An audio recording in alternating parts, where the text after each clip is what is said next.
നമ്മെ പരാജയപ്പെടുത്താൻ ശ്രമിക്കുന്ന, ഇല്ലാതെയാക്കാൻ ശ്രമിക്കുന്ന, നമ്മൾ നശിച്ചു കാണണമെന്ന് ആഗ്രഹിക്കുന്ന ശത്രുക്കളായ ആളുകളുണ്ടാവും ഇല്ലേ? ചിലപ്പോൾ നമ്മളുടെ സ്ഥാനമാനങ്ങൾ കൊണ്ടാകാം, അല്ലെങ്കിൽ നമ്മുടെ പദവി കൊണ്ടാകാം, അല്ലെങ്കിൽ എന്ത് ചെയ്യുക, നമ്മളുടെ ജനങ്ങൾക്കിടയിലുള്ള മതിപ്പ് കൊണ്ടാകാം, സമ്പത്ത് കൊണ്ടാകാം, അല്ലെങ്കിൽ നമ്മളുടെ ഇൻ്റലിജൻറ്റ് കൊണ്ടാകാം, എന്ത് കാര്യമായിക്കോട്ടെ.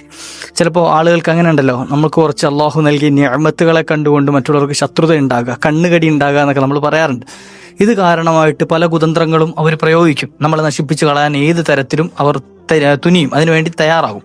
അപ്പോൾ ഇത്തരത്തിലുള്ള ശത്രുക്കളെ പരാജയപ്പെടുത്താനുള്ള ഒരു മാർഗം മഹാന്മാർ പഠിപ്പിച്ചു തരുന്നുണ്ട്. നമ്മുടെ ശത്രുക്കളെ ഇല്ലാതെയാക്കാൻ, അല്ലെങ്കിൽ നമ്മുടെ ശത്രുക്കളെ അവരുടെ ശത്രുത മാറ്റിയിട്ട് നന്നാക്കിയെടുക്കാൻ പറ്റുന്ന ഒരു മഹത്തായ മാർഗം മഹത്തുക്കൾ പഠിപ്പിച്ചു തരുന്നുണ്ട്. അല്ലാഹു സുബ്ഹാനഹു വ തആല സകല ശത്രുക്കളിൽ നിന്നും സകല കുതന്ത്രങ്ങളിൽ നിന്നും നമ്മയൊക്കെ രക്ഷപ്പെടുത്തുമാറാകട്ടെ. ഒരു എളുപ്പമാർഗം ഇന്നത്തെ വീഡിയോയിൽ നമുക്ക് കേൾക്കാം. വീഡിയോ മുഴുവനായി കേൾക്കുക, മറ്റുള്ളവരിലേക്ക് എത്തിച്ചു കൊടുക്കാം. അസ്സലാമു അലൈക്കും വറഹ്മത്തുള്ളാഹി വബറകാതുഹു. ബിസ്മില്ലാഹി വൽഹംദുലില്ലാഹ്. അഊദു ബികലിമാത്തില്ലാഹി തമ്മാതി മിൻ കുല്ലി ശൈത്വാനിൻ വഹാമ്മ വമിൻ കുല്ലി ഐനിൻ ലാമ്മ. അല്ലാഹു നമ്മുടെ സൽക്കർമ്മങ്ങളൊക്കെ സ്വീകരിക്കുമാറാകട്ടെ. വന്നുപോയ അപാകതകൾ, പാകപ്പിഴവുകളൊക്കെ അല്ലാഹു മാപ്പ് ചെയ്തു തരുമാറാകട്ടെ. ഹബീബായ റസൂലുള്ളാഹി സ്വല്ലല്ലാഹു അലൈഹി വസല്ലമ തങ്ങളോടൊപ്പം നാളെ പരിശുദ്ധ സ്വർഗത്തിൽ അല്ലാഹു ഒരുമിച്ച് കൂട്ടി അനുഗ്രഹിക്കുമാറാകട്ടെ. ശത്രുത നമ്മൾ ഏറ്റവും വെറുക്കുന്നൊരു സംഗതിയാണ്. നമുക്ക് മറ്റുള്ളവരോട് ശത്രുത വെക്കലും ഒരു വെറുപ്പാണ്. അതുപോലെ തന്നെ നമ്മോടാരെങ്കിലും ഇങ്ങോട്ട് ശത്രുത വെക്കുന്നതും നമുക്ക് വിഷമമുള്ള, സങ്കടമുള്ള, വെറുപ്പുള്ളൊരു സംഗതിയാണ്.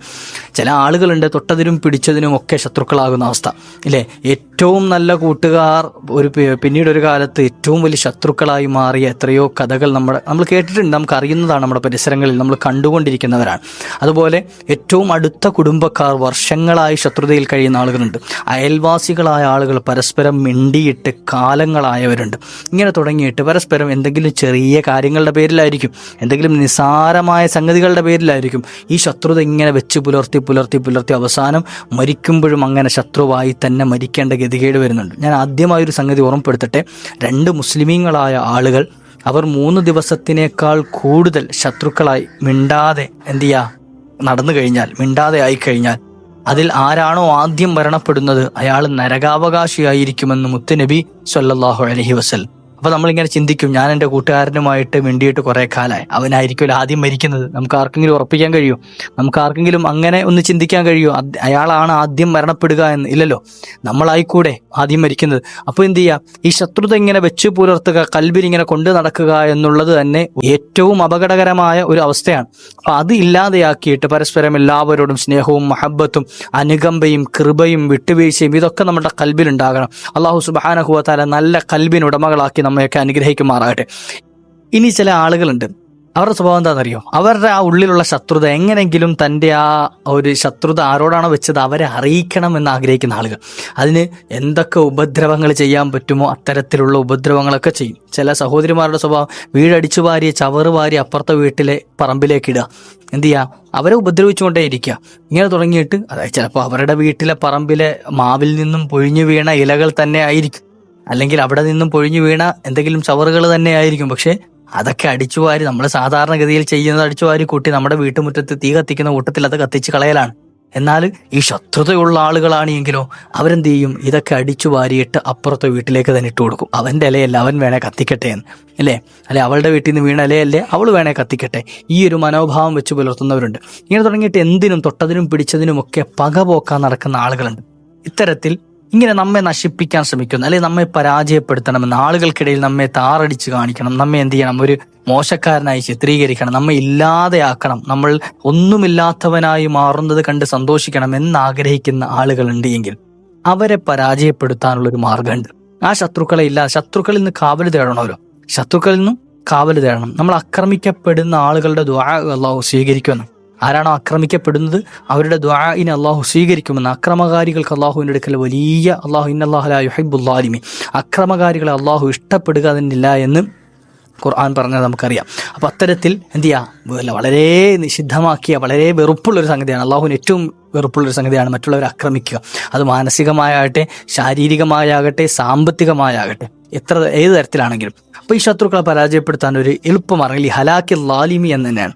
അക്രമകാരികളായ ആളുകളെ, നമ്മെ ഉപദ്രവിക്കുന്നവരെ പരാജയപ്പെടുത്താനുള്ള ഒരു മാർഗം, അതിനുള്ളൊരു മാർഗം മഹാന്മാർ പറഞ്ഞു തരുന്നുണ്ട്. അവരുടെ ചതികളില്ലാതെയാക്കാൻ, അവർ ചതിക്കുന്ന ചതിയന്മാരുടെ ചതികൾ ഇല്ലാതെയാക്കി ആ ചതിയന്മാർക്ക് ഒരു പകരം കൊടുക്കാൻ പറ്റിയ നല്ലൊരു മാർഗ്ഗം. ഇൻഷാ അല്ലാഹ് നമുക്കൊക്കെ ചെയ്യാൻ പറ്റിയ എളുപ്പമുള്ളൊരു മാർഗ്ഗമാണ് ഞാൻ പറഞ്ഞുതരാം ഇൻഷാ അല്ലാഹ്. ബിസ്മില്ലാഹിർ റഹ്മാനിർ റഹീം, നമുക്കറിയുന്ന ആയത്തല്ലേ ബിസ്മി. ഈ ബിസ്മില്ലാഹിർ റഹ്മാനിർ റഹീം ചൊല്ലണം അൽഫ മറത്തിൻ, 1000 തവണ. അപ്പൊ ഇതിനു വേണ്ടി ഒന്ന് തയ്യാറായിരിക്കാം. വളരെ വർഷങ്ങളായി നമ്മെ ഉപദ്രവിച്ചുകൊണ്ടിരിക്കുകയാണ്. ഇത് ഇന്നലെ ശത്രുവായി, ഓക്കെ ഇന്നലെ ഒന്ന് പിണങ്ങി, അതിന്റെ പേരിൽ ചെയ്യണമെന്നല്ലേ ഈ പറയുന്നത്. അതിന്റെ പേരിൽ അത് 2 ദിവസം കഴിയുമ്പോൾ അങ്ങോട്ട് മാറും. പിറ്റേ ദിവസം ചിലപ്പോൾ ഇന്നിപ്പോ കീരിയും പാമ്പും നാളെ അടയും ചക്കരയൊക്കെ ആവും. അങ്ങനെയൊക്കെ തന്നെയാണ് എന്ത് ചെയ്യുക ജീവിതമാകുമ്പോൾ. ഇത് വർഷങ്ങളായി നമ്മെ ഉപദ്രവിച്ചുകൊണ്ടേയിരിക്കുകയാണ്. നമ്മൾ എന്ത് ചെയ്താലും അതിന് എന്ത് ചെയ്യുക, നമ്മൾക്കറിയാലോ, ഒരു ഇടതടിയായിട്ട് വന്നിരിക്കും. അത് തടഞ്ഞു നിർത്താൻ ശ്രമിച്ചുകൊണ്ടേയിരിക്കും അത്തരത്തിലുള്ള ആളുകൾ. അങ്ങനെ ഉള്ള ആളുകൾ അതിൽ നിന്ന് രക്ഷപ്പെടാനുള്ള ഒരു മാർഗ്ഗമാണ് ഈ പറയുന്നത്. ബിസ്മില്ലാഹിർ റഹ്മാനിർ റഹീം അൽഫ മറത്തിൻ, 1000 തവണ ആദ്യം ബിസ്മി ചൊല്ലുക.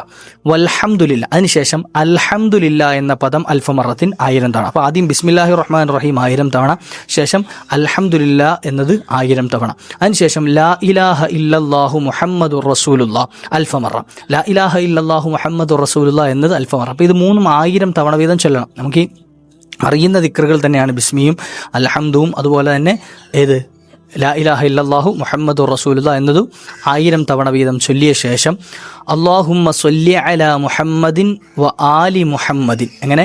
അല്ലാഹുമ്മ സ്വല്ലി അലാ മുഹമ്മദിൻ വ ആലി മുഹമ്മദിൻ. മുത്തുനബി തങ്ങളുടെ മേലും അവിടുത്തെ കുടുംബത്തിന്റെ മേലുമുള്ള സ്വലാത്താണ്.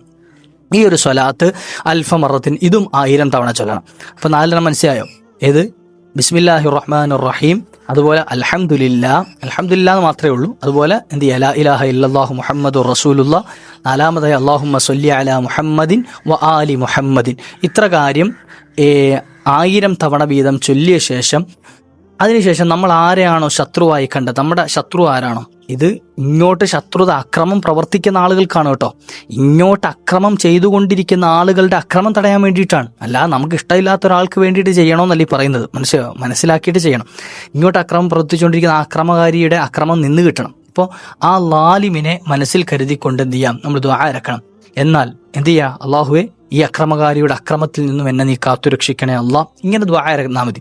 അല്ലെ ആ ചതിയിൽ നിന്നും എന്നെ നീ രക്ഷപ്പെടുത്തണേ, ഞങ്ങളെ നീ രക്ഷപ്പെടുത്തണേ, എൻ്റെ കച്ചവടത്തെ നീ രക്ഷപ്പെടുത്തണേ, കുടുംബത്തെ രക്ഷപ്പെടുത്തണേ, മക്കളെ രക്ഷപ്പെടുത്തണേ, എന്താണ് നമ്മൾ ആഗ്രഹിക്കുന്നത് അത് ചെയ്തിട്ട് ദുആ ചെയ്ത് കഴിഞ്ഞാൽ എന്ത് ചെയ്യുക, ഫഇന്നല്ലാഹ യുഹ്ലികുഹു ഔ യുഖ്ദിലുഹു, അല്ലാഹു സുബ്ഹാനഹു വ തആല ഒന്നിക്കൽ ആ വ്യക്തിയെ എന്ത് ചെയ്യും, തകർത്ത് കളയും. നമുക്ക് എന്താണോ അയാൾ അക്രമം ചെയ്തത് ആ അക്രമം റബ്ബ് അയാളിലേക്ക് തന്നെ മടക്കി കൊടുക്കും. ഇങ്ങോട്ട് അയാൾ എന്താണോ ചെയ്തത് ആ ദുൽമ അങ്ങോട്ട് തന്നെ അള്ളാഹു അയാളിലേക്ക് മടക്കും. അല്ലെങ്കിൽ ഇങ്ങോട്ട് നമ്മോട് ചെയ്ത ചതിയെ അള്ളാഹു അയാളോട് തിരിച്ചു കൊടുക്കും. ഇങ്ങോട്ട് ചെയ്ത ചതി അതേ ഗണത്തിൽ അയാൾക്ക് തിരിച്ചു കിട്ടും. അപ്പോൾ അതുകൊണ്ട് ചതിയന്മാരായ ആളുകൾ, അക്രമകാരികളായ ആളുകൾ എല്ലാ കാലവും രക്ഷപ്പെടും എന്നൊന്നും കരുതിയിരിക്കേണ്ട എന്നാണ് പറഞ്ഞതിനർത്ഥം. ചില ആളുകളുണ്ട്, ഞാൻ കാരണം അവൻ എന്ത് ചെയ്തു, പരാജയപ്പെട്ടു, ഞാനാണ് അതിൻ്റെ പിന്നിൽ പ്രവർത്തിച്ചത്. അപ്പോൾ ചെറിയൊരു ഹുങ്കുണ്ടാവും, ഞാൻ അതിന് പറ്റിയ ആളാണ്, ഞാൻ പരാജയപ്പെടുത്താൻ പറ്റിയ ആളാണ് എന്നുള്ള ഒരു തോന്നലുണ്ടാവും. അത്തരത്തിലുള്ള ആളുകൾ ഇങ്ങനെ കരുതിയിരിക്കേണ്ട, എക്കാലവും തങ്ങൾക്ക് തന്നെയായിരിക്കും വിജയം എന്ന് അല്ലാഹു സുബ്ഹാനഹു വ തആല തിരിച്ച് അവരിലേക്ക് തന്നെ ഇതുപോലെ അക്രമം മടക്കും. ആ അക്രമം ചിലപ്പോൾ അവർ ചെയ്ത അക്രമം തന്നെ അങ്ങോട്ട് തിരിച്ചു മടക്കും. ഇനി അതല്ല എങ്കിൽ എന്താണോ അവർ ചെയ്ത ആ അക്രമം, അല്ലെങ്കിൽ എന്താണോ അവർ ചെയ്ത ആ ചതി, അതേ ചതി അല്ലാഹു സുബ്ഹാനഹു വ തആല അതിനേക്കാൾ സ്ട്രോങ് ആയ രൂപത്തിൽ അവരിലേക്ക് തിരിച്ചു മടക്കും. ഇത് മഹത്തുക്കൾ വളരെ വ്യക്തമായി പഠിപ്പിച്ചു തന്ന ഒരു പ്രതികാരത്തിന്റെ രൂപമാണ്. നമ്മൾ ആരെയും ആക്രമിക്കാനോ ഇടിക്കാനോ തൊഴിക്കാനോ ഒന്നും നടക്കണ്ട. അള്ളാഹു ആണല്ലോ നമ്മളെ പരിചരിക്കുന്നത്. റബ്ബുൽ ആലമീനായ റബ്ബ്, ആ റബ്ബ് തന്നെ നമ്മളുടെ കാര്യങ്ങൾ ഏറ്റെടുക്കും. അങ്ങനെയാണ് ഒരു അടിമയ്ക്ക്, ഒരു മുസ്ലിമായ മനുഷ്യന്റെ ഏറ്റവും വലിയ വിശ്വാസം അതാണ്. ഞാൻ അബ്ദുള്ള, ഞാൻ അള്ളാഹുവിൻ്റെ അടിമയാണ് എന്നും രാജാതിരാജനായ റബ്ബാണ് എന്നെ പടച്ചു പരിപാലിക്കുന്നത്. ആ റബ്ബിനറിയാം തിരിച്ചെങ്ങനെ, എപ്പോൾ, ഏത് രൂപത്തിൽ തിരിച്ചു കൊടുക്കണമെന്ന്. നമ്മൾ ആ റബ്ബിലേക്ക് ഭരമേൽപ്പിക്കുകയാണ്. തവക്കൽതു അലല്ലാഹ്, ആ റബ്ബിലേക്ക് ഭരമേൽപ്പിക്കുകയാണ്. അപ്പോൾ അക്രമകാരികളെയും ചതിയന്മാരെയും വഞ്ചകന്മാരെയും ഒക്കെ അതേ രൂപത്തിൽ റബ്ബ് സുബ്ഹാനഹു വ തആല തിരിച്ചു കൊടുക്കുക തന്നെ ചെയ്യും. അത് ചെയ്തിട്ടേ കാലം മുന്നോട്ട് പോവുകയുള്ളൂ എന്ന് അള്ളാഹു സുബ്ഹാനഹു വ തആല സർവ്വ ചതികളിൽ നിന്നും നമ്മെ രക്ഷപ്പെടുത്തുമാറാകട്ടെ. സകല അപകടങ്ങളിൽ നമ്മളെ രക്ഷപ്പെടുത്തട്ടെ. സകല അക്രമങ്ങളിൽ നിന്നും അള്ളാഹു നമ്മെ കാത്തുരക്ഷിക്കുമാറാകട്ടെ ഇൻഷാ അല്ലാഹ്. അപ്പോൾ ഇത് ഉപകാരപ്പെട്ടു കാണും എന്ന് വിചാരിക്കുന്നു. മറ്റുള്ളവരിലേക്ക് എത്തിച്ചു കൊടുക്കുക. അതുപോലെ തന്നെ നിങ്ങളൊക്കെ ദുആ ഇറക്കുമ്പോൾ സാധുക്കളായ ഞങ്ങൾക്ക് വേണ്ടിയും ദുആ ഇറക്കണം എന്ന് ആത്മാർത്ഥമായി ഓർമ്മപ്പെടുത്തിക്കൊണ്ട് വആഖിറു ദഅ്വാനാ അനിൽ ഹംദുലില്ലാഹ്. അസ്സലാമു അലൈക്കും വറഹ്മത്തുള്ളാഹി. യാ റബ്ബി ബിൽ മുസ്തഫാ بلغ مقاصدنا واغفر لنا ما مضى يا واسع الكرم يا ربي بالمصطفى بلغ مقاصدنا واغفر لنا ما مضى يا واسع الكرم يا ربي بالمصطفى بلغ مقاصدنا واغفر لنا ما مضى يا واسع الكرم مولاي صل وسلم دائما أبدا على حبيبك خير الخلق كلهم صلى الله على محمد صلى الله عليه وسلم صلى الله على محمد صلى الله عليه وسلم اللهم صل على محمد يا ربي صل عليه وسلم